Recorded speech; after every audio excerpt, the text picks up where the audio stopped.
राधा स्वामी जी, यह साखी एक हस्बैंड वाइफ की है जो पिछले सत्संग ब्यास में हुए थे।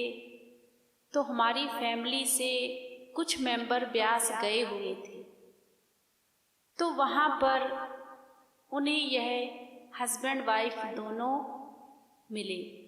जब कैंटीन में हमारे परिवार वाले चाय पी रहे थे तो वह दोनों लोग भी वहाँ पर बैठे हुए थे। तब ब्यास में जो लोग भी जाते हैं सारे ही एक दूसरे से घुल मिल जाते हैं और प्यार से बात करते हैं। तो जब हमारे परिवार वाले वहाँ पर बैठे हुए थे तो सेवा की बात कर रहे थे कि आज वहाँ पर रोड़ी की सेवा हो रही है, तो हम वहाँ पर रोड़ी की सेवा करने के लिए जाएंगे। लेकिन हमारे परिवार में से कुछ मेंबर ऐसे थे जो कि ज़्यादा चल फिर नहीं सकते थे, तो कुछ लोग कहने लगे कि हम तो रोड़ी की सेवा बहुत दूर है तो हम वहाँ जा नहीं सकते, आप लोग चले जाओ, हम यहीं पर ही सेवा कर लेंगे।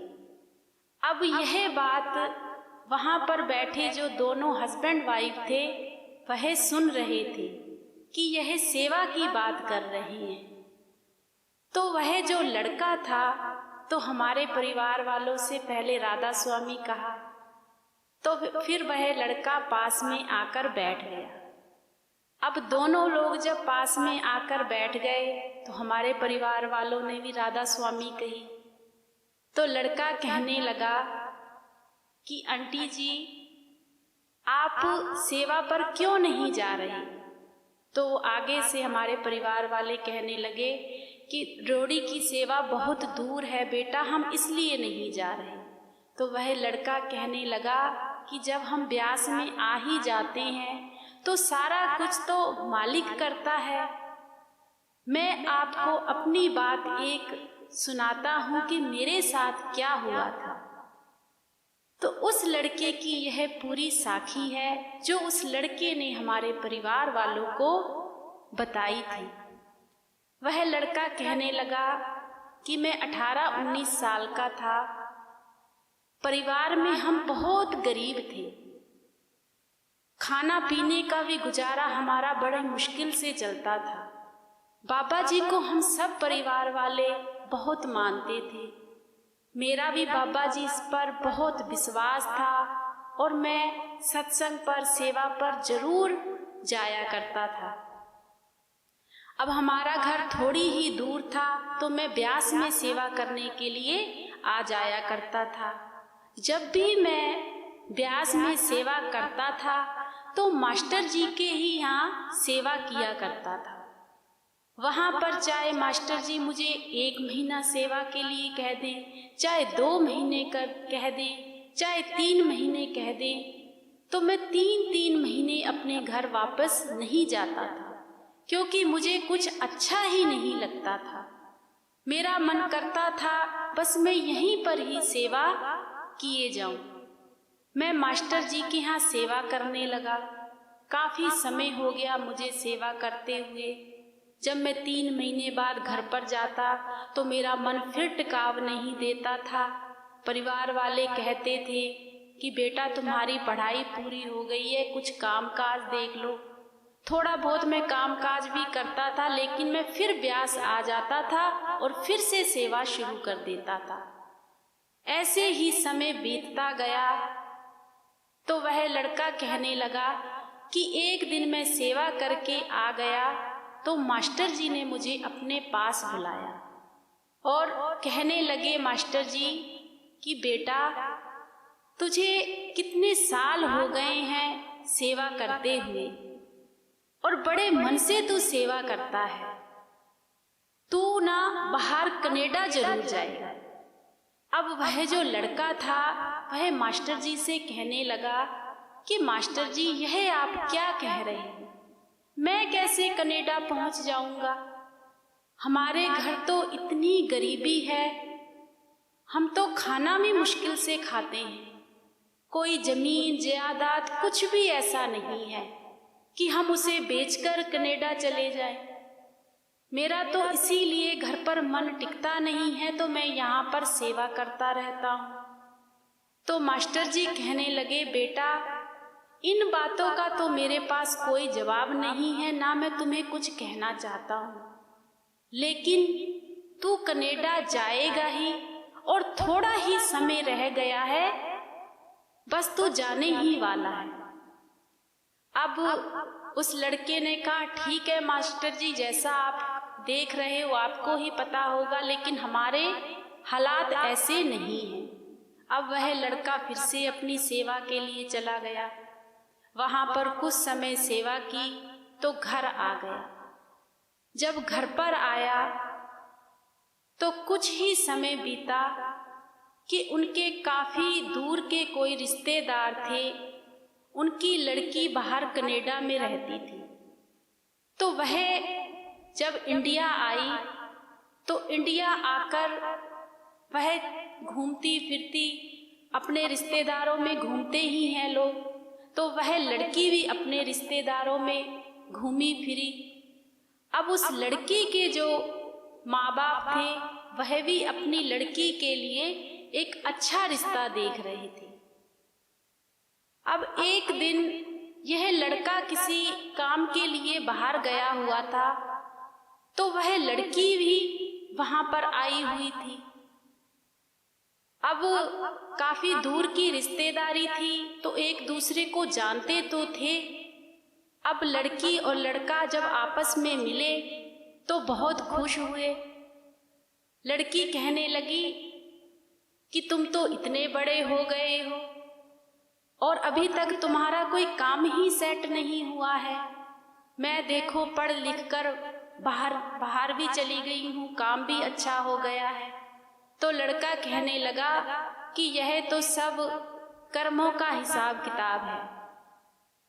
अब लड़की कहीं ना कहीं अंदर से लड़के को पसंद करने लगी। अब उस लड़की ने जब अपने परिवार वालों को बताया कि मैं शादी करूंगी तो सिर्फ उसी लड़के से करूंगी। अब परिवार वाले कहने लगे कि बेटा उनके घर तो इतनी गरीबी है, तुम कैसे उनके साथ शादी कर लोगी। लड़की कहने लगी कि पापा मेरे पास मालिक का दिया हुआ सब कुछ है, अगर वह लोग गरीब हैं तो अगर मैं उससे शादी कर लूंगी तो वह भी बाहर चला जाएगा, तो उसकी भी जिंदगी सौर जाएगी, परिवार की जिंदगी सौर जाएगी। तो मैं शादी करूंगी तो सिर्फ उसी लड़के से करूंगी। अब वह जो लड़की वाले थे वह रिश्ता लेकर लड़के वालों के घर आ गए। जब लड़के ने देखा कि यह क्या हो गया है, मैं तो कुछ भी नहीं हूँ और लड़की इतनी पढ़ी लिखी और बाहर फॉरेन से आई हुई है, यह मुझसे कैसे शादी कर लेगी। तो वह जो परिवार वाले थे वह कहने लगे, बेटा कि यह रिश्ता तो अब तुम्हें लेना ही पड़ेगा। लड़की सुंदर थी, सुशील थी, तो मालिक की कृपा से वह रिश्ता तय हो गया। जब रिश्ता तय हो गया, शादी हो गई।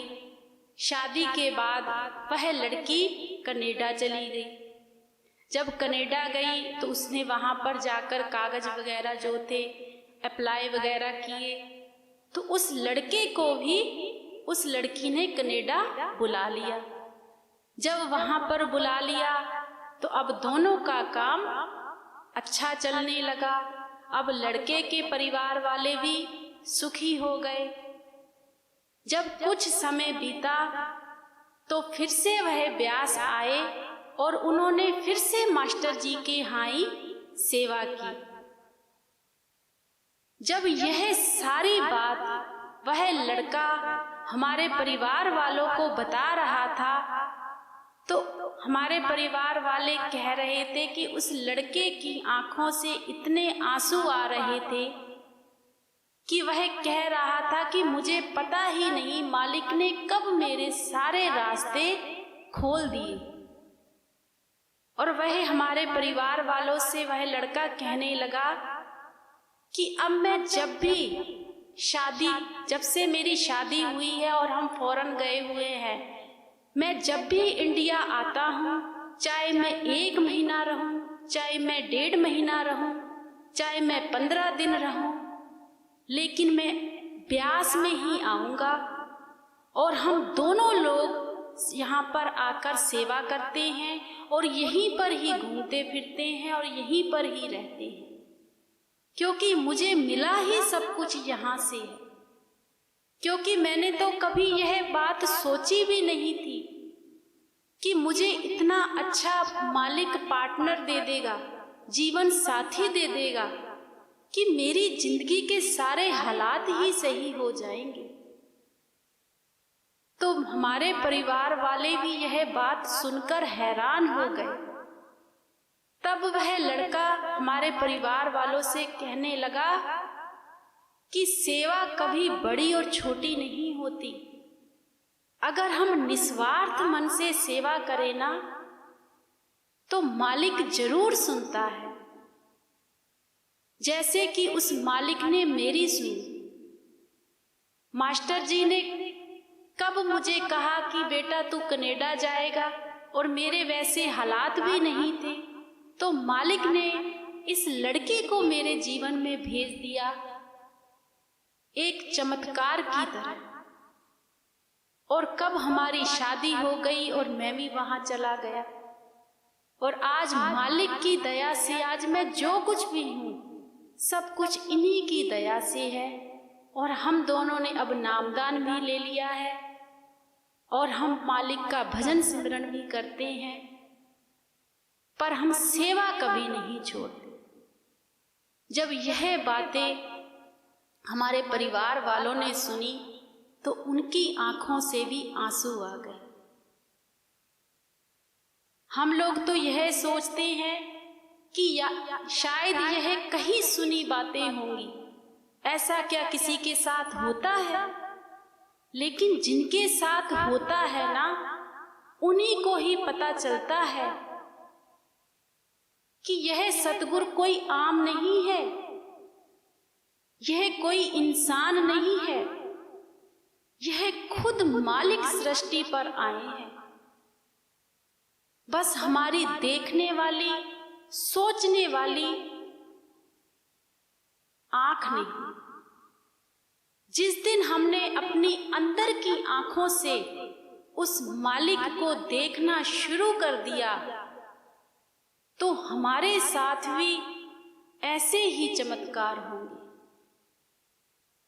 जब भी हम कोई काम करेंगे, अगर हमने मालिक को हाजिर नाजिर करके किया, तो हमें भी ऐसा ही एहसास होगा कि सतगुरु तू हमारे पास है। ऐसे होते हैं पूरे सतगुरु। जब हमारे परिवार वालों ने यह बात आकर मुझे बताई, तो मुझे भी बहुत खुशी हुई कि कितने खुशकिस्मत लोग होते हैं जिन्हें सेवा का मौका मिलता है, जिन्हें अपने सतगुरु के प्यार का मौका मिलता है। तो हमें भी ऐसे बनना चाहिए। सेवा हमें निस्वार्थ मन से करनी चाहिए, उसमें कोई स्वार्थ नहीं होना चाहिए। तो मालिक सब जानते हैं, सब देखते हैं। बस हमें अपने मालिक पर पूरा विश्वास रखना चाहिए। राधा स्वामी जी।